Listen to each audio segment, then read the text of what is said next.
Hi, I'm Rick Jacobs, Chair and founder of the Courage Campaign. Thanks for joining us on this major project, Testimony, Equality on Trial.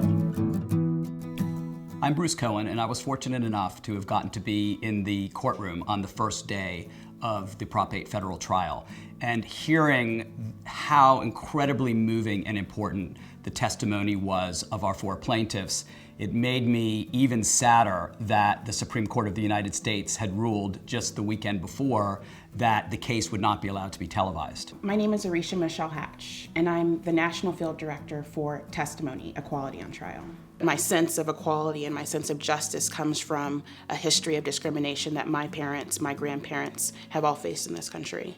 Equality is nonpartisan. That's why Testimony, Equality on Trial, is so crucial. It is essential to see what happened in that courtroom in January so that we can all testify to the need for equality. So along with the Courage Campaign and the Testimony Project, we came up with this idea to have some of the scenes reenacted. Do you think if you were able to get married, that would in any way change your relationship with Mr. Zarillo? I think it would. In what way? Being married allows us to access the language. Being able to call him my husband is so definitive. And if I say, oh, she's my partner, I can't count the number of times people say, oh, partner in what business? And Leah and I got used to having to have an answer to that, to say, well, we're partners in life. And then we just get used to watching the look on their faces to see whether they got it, and often it would be just this look of bewilderment. He's the love of my life. I love him probably more than I love myself. I would do anything for him. I would put his needs ahead of my own. I would be with him in sickness and in health, for richer, for poorer, death do us part, just like vows. I would do anything for him, and I want nothing more than to marry him. To be out in the park, whether it was in West Hollywood in Los Angeles or the West River Park in New York. I mean, you couldn't write it better for a script if you were an Oscar-winning screenwriter like Dustin Lance Black, one of the other folks involved with the project. Our plaintiff's words were so beautiful. Wow, it's beautiful words. Oh my God, So to hear Marissa Tomei deliver Chris Perry's, to hear Alan Cumming doing Jeff Zarillo's and Michael Urie doing Paul Katami. And then I got to say, which they kind of knew, but it wasn't a script. You know, this was their words. This was what they said in court, word for word. And you've just recreated their words. I'm a 45-year-old woman. I have been in love with a woman for 10 years, and I don't have a word to tell anybody about that. I don't have a word.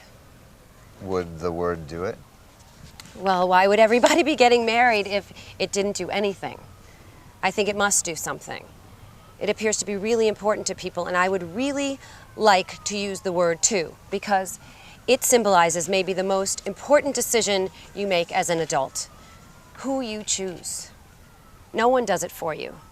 You weren't born with that as your cousin and your uncle, your aunt. You choose them over everybody else, and you want to feel that it's going to stick, and that you will have the protection and the support and the inclusion that comes from letting other people know that you feel that way. And now that you've seen some of those pieces by people who actually do act for a living, we admit, we're really hoping you'll be inspired to go out into your communities, onto your campuses, and create your own reenactments. Court is now in session. Now, do you believe that homosexuals are 12 times more likely to molest children? Yeah, based on the different literature that I've read. Was it a book? I don't remember. Was it an article? I don't remember. The plaintiffs in this case are two same-sex couples who simply want to marry. They would live with a higher sense of themselves that would improve the equality of their entire life. It's really simple to be involved. You don't have to have won an Academy Award. You don't have to be a member of the major media. All you need is a camera, the script, and a few of your friends to go out into your local community and film a reenactment. And I hope you'll join with us to tell the story of Testimony to everybody you know in America. Thanks a lot.